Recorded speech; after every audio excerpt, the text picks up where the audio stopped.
Praise the lord. ఈ దిన దేవుని వాగ్దానము. మరియు మీరు ప్రార్థన చేయునప్పుడు వేటిని అడుగుదురో అవి దొరికినవని నమ్మిన ఎడల మీరు వాటన్నిటిని పొందుదురని వారితో చెప్పెను. మత్తయి సువార్త 21వ అధ్యాయము 22వ వచనము. ప్రార్థన మనకెంతో గొప్ప ఆశీర్వాదము. ప్రార్థన ద్వారా దేవునితో సన్నిహిత సహవాసము కలిగి ఉన్నాము. ప్రార్థన ద్వారా అపవిత్రాత్మను వెళ్ళగొట్టుచున్నాము. అపవాది మీద జయము పొందుచున్నాము. ప్రార్థన ద్వారా మన అక్కర్లన్నీ ప్రభు యొద్ద పొందుకొనుచున్నాము. ప్రార్థన ద్వారా అనేకులకు మేలు చేయుచున్నాము. ప్రార్థన అని చెప్పిన వెంటనే అది విస్తారమైన పట్టిక అని తలంచి అది కావాలి ఇది కావాలి అని ప్రభుని ఒత్తిడి చేసి పొందుకోవాలని కొందరు తలంచుచున్నారు.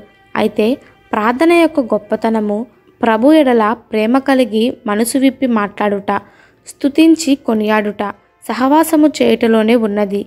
దేవుడు ప్రేమామయుడు. అదే సమయమున మన ప్రేమ కొరకు ఎదురు చూచుచున్నాడు.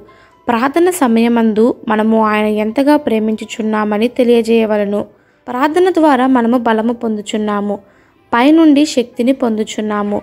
అందువలన మనము అపవిత్రాత్మను వెళ్ళగొట్టి దురాత్మల మీద జయము పొందుచున్నాము. అయితే మనము వేటిని అడుగుతున్నామో వాటిని పొందుకుంటున్నాము అనే నమ్మికతో మనము దేవుని అడగాలి. అవిశ్వాసముగా ప్రభుని మనము అడగకూడదు. విశ్వాసముగా ప్రభుని అడిగినప్పుడు ప్రభు మనకు వాటిని దయచేయుచున్నాడు. అప్పుడే మనము అపవిత్రాత్మలను ప్రార్థనలో గద్దించవచ్చు. ఆత్మ సంబంధముగా ఉన్నత స్థానానికి చేరుటకు ప్రార్థనలో శత్రువుల మీద పోరాడి జయించవలను.